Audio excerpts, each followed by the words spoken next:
pagi semuanya.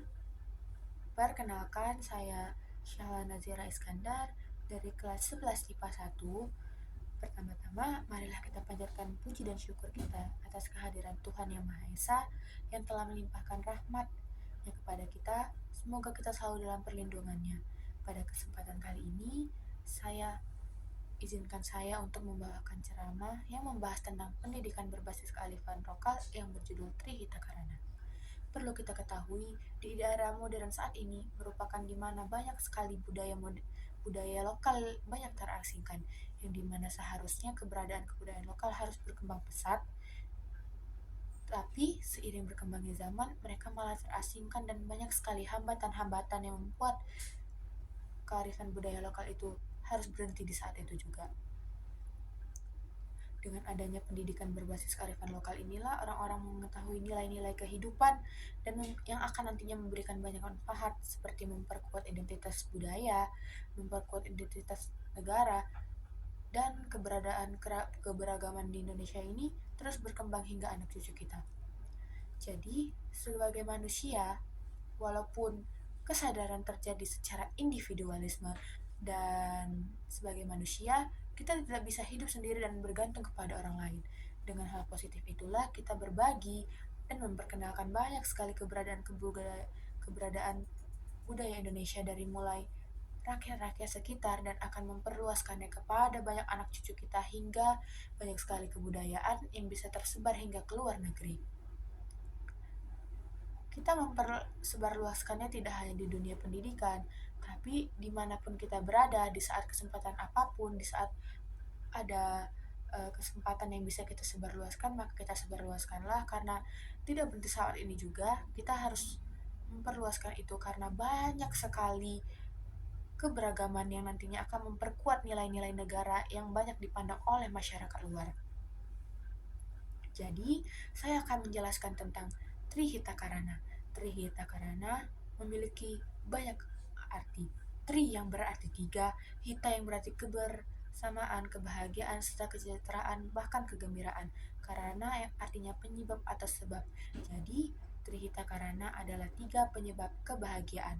Trihita Karana merupakan falsafah kehidupan Bali yang mengatur tentang kehidupan, yang mengatur tentang bagaimana aktivitas itu terjadi, yang mengatur tentang kehidupan berjalan seperti apa, yang mengatur tentang antara lingkungan, alam, sosial, budaya, bahkan dari hal terkecil pun membahas tentang binatang terkandung pada falsafah kehidupan Trihita Karana. Trihita Karana mengatur banyak sekali kejadian, tidak hanya di muka bumi ini, bahkan di luar kendali kita. Trihita Karana memiliki banyak hubungan yang menjadi pendorong bagi kita untuk mengikuti ajaran kepositifan yang terkuat dan terkandung di dalam Trihita Karana. Trihita Karana memiliki tiga faktor penguat, yaitu Paharayangan, Pawongan, dan Palemahan. Parahyangan adalah kehidupan manusia yang bergantung dengan Tuhan, yang artinya kehidupan manusia dengan Tuhan, Tuhan dengan manusia. Jadi pada parahyangan ini, itu menjadi komponen utama bagi setiap manusia karena kita menjalankan semuanya dari Tuhan. Semua kembali ke Tuhan, Tuhan yang menciptakan dan kita yang kembali kepada Tuhan. Jadi nilai-nilai yang dapat kita ambil adalah bagaimana rasa iman ini kuat kepada Tuhan karena Ialah yang menciptakan segala bentuk komponen, Ialah yang menciptakan segala bentuk kehidupan, dan Ialah yang menjadi pusat dan tempat kembalinya para umat manusia. Jadi di Paharayangan ini menjelaskan bahwa manusia tugasnya hanya mengikuti dan tunduk terhadap Tuhan, dan tentang keadaan apapun yang terjadi cukup kembali ke Tuhan dan antara Tuhan dan kita bersama. Di Parahyangan, ibadah merupakan hal yang nomor satu dikuatkan dan terkuat pada daerah kekuatan Parahyangan. Parahyangan mengatur segala bentuk keimanan serta bagaimana hidup manusia pada keagamaan yang nantinya memberikan banyak nilai positif terhadap manusia dan Tuhan yang mengatur segalanya dengan manusia. Pada Parahyangan sendirilah tidak ada kekuatan lain selain kekuatan Tuhan. Dan selanjutnya pada Pawongan. Pawongan mengatur tentang bagaimana hidup manusia dengan manusia lain. Nah, manusia tidak bisa hidup sendiri dan mereka tidak individualisme. Mereka membutuhkan banyak manusia lain untuk membantu hidup mereka semaju. Jadi, Pawongan sendiri menjelaskan bagaimana manusia saling membutuhkan terhadap manusia lain. Karena di dunia ini semua pekerjaan itu tidak bisa hanya berdiri sendiri dan tegak sendiri. Karena manusia lain juga membutuhkan itu. Manusia lain juga ingin ikut berkembang dengan adanya dorongan serta bantuan dari sesama manusia lain. Manusia harus saling bergotong royong, saling membantu, saling mengeluarkan ide dan pendapat, saling mengeluarkan banyak pikiran yang nanti menjadi satu penyatuan yang akan menguatkan dorongan sesama manusia bisa maju dan hidup untuk tumbuh. Jadi, di Pawongan ini menjelaskan bahwa manusia membutuhkan manusia lain agar tumbuh, hidup, dan bangkit serta maju dalam keadaan apapun. Dalam keadaan keagamaan, dalam keadaan gotong royong, dalam keadaan bertukar pikiran, manusia saling membutuhkan satu sama lain. Jika manusia hidup sendiri-sendiri, manusia mengerjakannya sendiri, dan pada keadaan apapun mereka melakukan sendiri, hasil yang mereka inginkan tidak tercapai. Walaupun hasilnya bisa mendekati kata berhasil, tetapi manusia itu akan tergerak bila ada komponen-komponen pendukung lainnya yang membangun karakter mereka dan menjadikan satuan penyatuan yang nantinya mereka bisa kuatkan hal tersebut untuk menjadi suatu keberhasilan yang mereka ingin capai. Manusia dengan manusia saling membutuhkan. Dalam keadaan apapun, manusia merupakan makhluk yang tidak bisa hidup sendiri. Jadi, manusia sendirilah yang menjadi alasan serta sumber keberhasilan terhadap individu lainnya. Dan terakhir di Palemahan. Palemahan merupakan aturan falsafah yang mengatur tentang manusia dan lingkungan. Yang lingkungan itu mencakup manusia dengan tumbuhan, manusia dengan alam semesta, dan manusia dengan hewan. Di Palemahan ini menjelaskan bagaimana sikap kita terhadap alam semesta, hidup kita sebagai terhadap lingkungan, hidup kita kepada tanaman, hidup kita kepada hewan.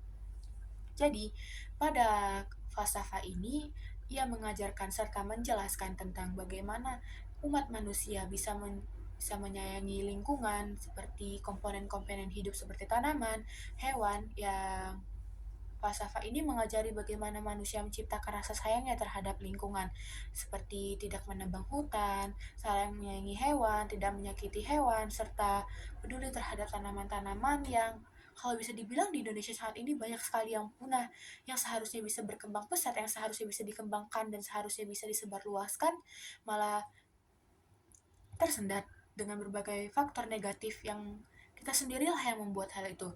Jadi di Palemahan ini kita diajarkan sikap kita terhadap lingkungan, sikap kebersamaan kita terhadap lingkungan, sikap kebersamaan kita terhadap hewan, yang nantinya pada falsafah ini dijelaskan segala sesuatu kebaikan, segala sesuatu jenis kebaikan yang kita mulai, segala jenis sesuatu kebaikan dari mulai kebaikan kita kepada Tuhan, kebaikan kita terhadap semesta, terhadap tanaman, terhadap hewan, akan kembali kepada diri kita. Karena sesuatu yang baik di falsafah ini menjelaskan semua berimbas kembali kepada kita.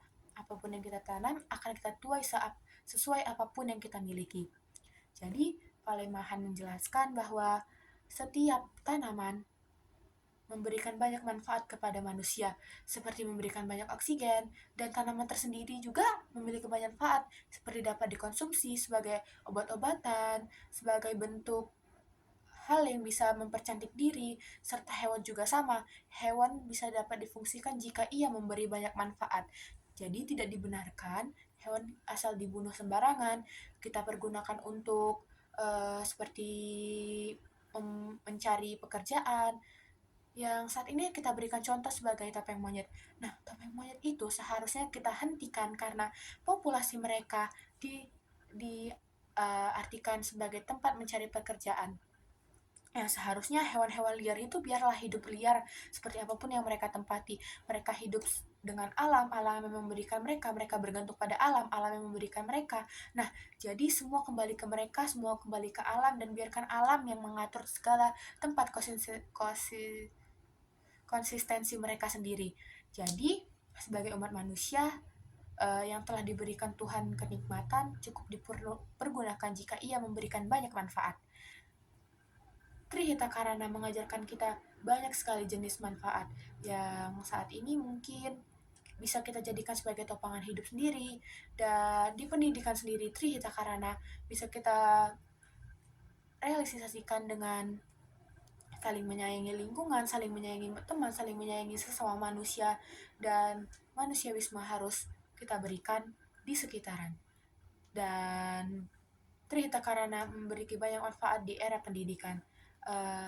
Pada era pendidikan sendiri, Trihita Karana dapat memberikan dan mengajarkan kita banyak sekali hal-hal positif yang seharusnya bisa kita jadikan topangan serta sandaran hidup manusia, karena manusia selalu bergantung dengan alam semesta, bergantung dengan lingkungan, dan manusia tidak hidup sendiri dan tidak individualisme.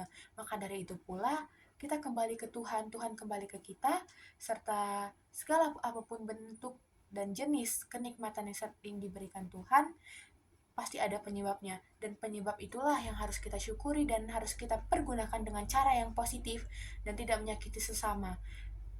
Alam akan terus memberikan kita banyak manfaat dan terus memberikan kita banyak sekali positif, tetapi kita harus memberikan hal yang sama kepada alam untuk selalu menjaganya. Sekian ceramah yang dapat saya sampaikan. Lebih dan kurang saya mohon maaf. Terima kasih.